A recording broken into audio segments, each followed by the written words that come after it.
Hello, xin chào các bạn đã quay trở lại với review 5 phút. Như vậy, sau hành trình nhiều năm phát sóng, Đấu La Đại Lục đã đi tới cuối chặng đường khi chuẩn bị kết thúc với 263 tập phim cùng một bản đặc biệt chiếu rạp. Và nhân dịp lần đầu tiên một bộ phim hoạt hình 3D Trung Quốc được bấm máy và chiếu rạp, nhà sản xuất đã tung ra một loạt trailer về bộ phim cùng những hình ảnh vô cùng chất lượng khiến người xem vô cùng thích thú. Không những vậy, poster về Đấu La Đại Lục đã được treo trên khắp các con phố tại quảng trường ở Trung Quốc để quảng bá về sự kiện này. Có thể nói, chỉ cần xem qua một chút thôi, chúng ta có thể thấy hình ảnh nhân vật cùng đồ họa trong Đấu La Đại Lục Movie thật xứng đáng với cái tên top 1 trên bảng xếp hạng phim hoạt hình 3D Trung Quốc có lượng xem nhiều nhất mọi thời đại, đúng không các bạn? Và hôm nay, chúng ta cùng nhau tìm hiểu một chút về diễn biến cùng một số hình ảnh thay đổi của các nhân vật trong bản đặc biệt này nha. Đầu tiên, đó là sự thay đổi hình ảnh của 6 thành viên trong Sử Lai Khất Thức Quái. Lúc này, mỗi người đều đã khoác lên mình diện mạo hết sức mới mẻ và đẹp mắt. Không những vậy, trong số họ cũng đã có những người được kế thừa thần vị từ các vị thần, thế nên hình ảnh về họ cũng đã được hé lộ. Tiếp theo, sau thất quái, đó chính là sự thay đổi của Bỉ Bỉ Đông với trang phục La Sát Thần cùng thần khí vô cùng đẹp mắt được cư dân mạng tấm tắc khen ngợi.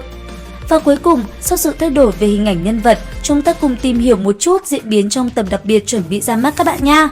Đầu tiên, tập đặc biệt sẽ bắt đầu với hình ảnh Đường Tam cùng Tiểu Vũ trở về Hải Thần Điện chào từ biệt mọi người. Thế nhưng, trong lúc đó, một vài tình huống đặc biệt phát sinh. Bởi vậy, Tiểu Vũ đã được Tu La Ma Kiếm nhập thể và đóng vai trò là vỏ kiếm.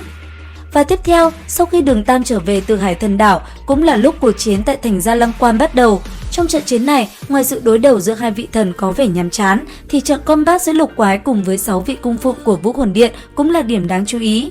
Và không chỉ có Thất Quái, Đường Hạo, Đường Khiếu cùng Kiếm Đấu La và Cốt Đấu La, Độc Cô Bác cũng có trận mở màn vô cùng dũng mãnh. Có thể nói, những hình ảnh mở đầu trận chiến là hết sức mãn nhãn, và tất nhiên rồi, kết thúc trận chiến đầu tiên, phần thắng hoàn toàn thuộc về Thiên Đấu Đế Quốc. Còn Vũ Hồn Đế Quốc, họ bị tổn thất nặng nề khi mất đi rất nhiều cung phụng cùng Phong Hào Đấu La có thực lực mạnh mẽ. Tuy nhiên rất may, Thiên Nhận Tuyết đã được Bỉ Bỉ Đông cứu đi, bởi vậy sau trận thua đầu tiên, rất nhanh Vũ Hồn Đế Quốc đã trở lại. Và lần này, đối đầu với Đường Tam không chỉ còn là một vị thần nữa, bởi vậy cuộc chiến từ đây đã bắt đầu gay cấn hơn rất nhiều. Có thể nói, với sự mạnh mẽ của La Sát Thần kết hợp với Thiên Sứ Thần, Đường Tam với thần vị Hải Thần đã phải trải qua rất nhiều vất vả. Bởi vậy, tới cuối cùng, anh ấy đã không thể chống đỡ được sức mạnh liên thủ của hai vị thần và bị La Sát Thần Bỉ Bỉ Đông lấy mạng. Chứng kiến chuyện này, tất cả mọi người đều rất buồn, nhất là Tiểu Vũ, nàng thẫn thờ và sống trong tuyệt vọng đến cùng cực. Và không chỉ có Tiểu Vũ, ngay cả Thiên Nhận Tuyết, nàng cũng hận Bỉ Bỉ Đông rất nhiều. Lúc này, nàng chống đối mẹ mình rất gay gắt. Thế nhưng rất may, nhờ có võ hồn dung hợp kỹ của Áo Tư Tạp cùng chữ Vinh Vinh, thêm vào đó là sự giúp đỡ của Tu La Thần, Đường Tam đã được hồi sinh trở lại. Bởi vậy, cuộc chiến giữa ba vị thần tại thành Gia Lăng Quan lại tiếp tục. Trong trận chiến thứ 3 này, mặc dù đã được hồi sinh và có thêm sức mạnh, thế nhưng đối diện với hai vị thần, Đường Tam vẫn chịu rất nhiều thua thiệt. Và một lần nữa, Đường Tam lại có nguy cơ phải bỏ mạng.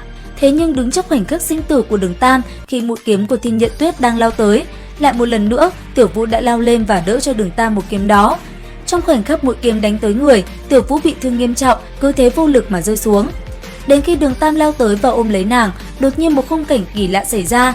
Lúc này, một luồng hồng quang lóe lên, hai người như hòa vào làm một. Sau đó, đột nhiên Đường Tam bước vào một ảo cảnh đó chính là nơi truyền thừa của Tu La Thần. Lúc này, vừa khi bước vào, chớp mắt Đường Tam chính là gia đình, bạn bè và người thân của anh ấy. Và tất nhiên, Tu La Thần cũng liền đưa ra cho Đường Tam những sự lựa chọn. Một là có được sức mạnh để bảo vệ tất cả, hoặc từ bỏ thần vị để mọi thứ biến mất. Bởi vậy, đứng trước sự lựa chọn này, Đường Tam đã không thể từ chối và chỉ có thể nhận lấy Tu La Ma Kiếm mà thôi.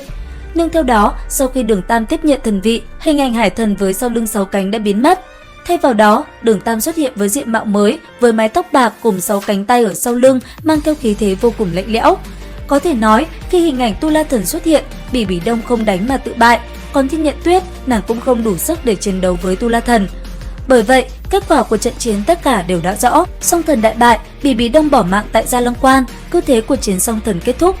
Có thể nói, tuy trailer chỉ vài giây, thế nhưng những hình ảnh hé lộ về tập đặc biệt đã làm cho chúng ta vô cùng háo hức, đúng không các bạn? Mặc dù vậy, phim lại không được công chiếu tại Việt Nam. Bởi thế, hy vọng nhà rạp sẽ mua được bản quyền để chúng ta được xem phim thỏa thích. Các bạn có chờ đợi giống mình không? Comment ý kiến dưới phần bình luận nha!